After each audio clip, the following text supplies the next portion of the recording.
እኔ ምላችሁ በአክሱም ጉዳይ ላይ ለማን ነው ድምጻችን የምናሰማው? ማለት ስላልገባኝ ነው ይሄ ፖይንት ማለት ነው። ትግራይ እንደምታውቁት ከዋናው ሴንትራል ገቨርንመንቱ ራሱ ኮንትሮል ውጭ እንዳለች ነገር ነው የሚመስለው።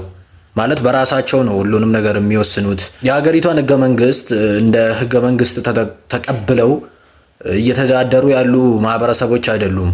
በራሳቸው ነው የሚጓዙት። ራሳቸው ናቸው የፈለጉትን ነገር እያደረጉ ያሉት። ለሀገሪቷ መንግስት እንኳን እየተገዙ ያልሆኑ እንትኖች ናቸው። ማለት ለማን ነው ይሄ ድምፅ የምናሰማው? ማለት ባዶ ጩኸት እየሆነብን አይደለም ወይ? ምን አይነት ተጽዕኖ ነው ሊፈጥር የሚችለው? መጅሊሱ ቁጥጥር አለው ወይ በትግራይ ክልላዊ መንግስት ላይ? ማለት በቃ በትግራይ ውስጥ የሴንትራል መንግስቱ ራሱ የፌዴራል መንግስቱ ቁጥጥር አለው ወይ? በዛ ጉዳይ ላይ ጣልቃ ገብቶ የሆነ ነገር መፍጠር ይችላል ወይ?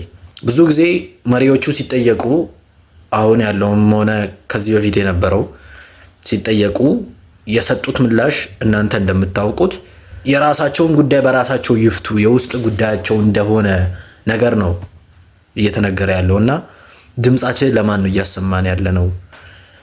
ፍትህ ለአክሱም ስንል፣ አላሁ አክበር ስንል፣ የተለያዩ እንትኖችን ስንሰራ ኢንተርናሽናል የሆኑ ነገሮችም የተሰሩ ነው በተለያዩ ቋንቋ። እኔም ቢሆን በእንግሊዝኛ ሰርቻለሁ፣ በአረብኛም የተሰራ ነው። ድምጾች እየተሰሙ ነው። ነገር ግን እውነት አሁን ትግራይን ተቆጣጥሮ ያለው ኃይል የምር ይሄን ድምፅ ተቀብሎ መፍታት የሚችል ይመስላችኋል ወይ? ወይ ደግሞ ይቀበለዋል ወይ? ይሰማዋል ወይ? ቦታ ሰጥቶት?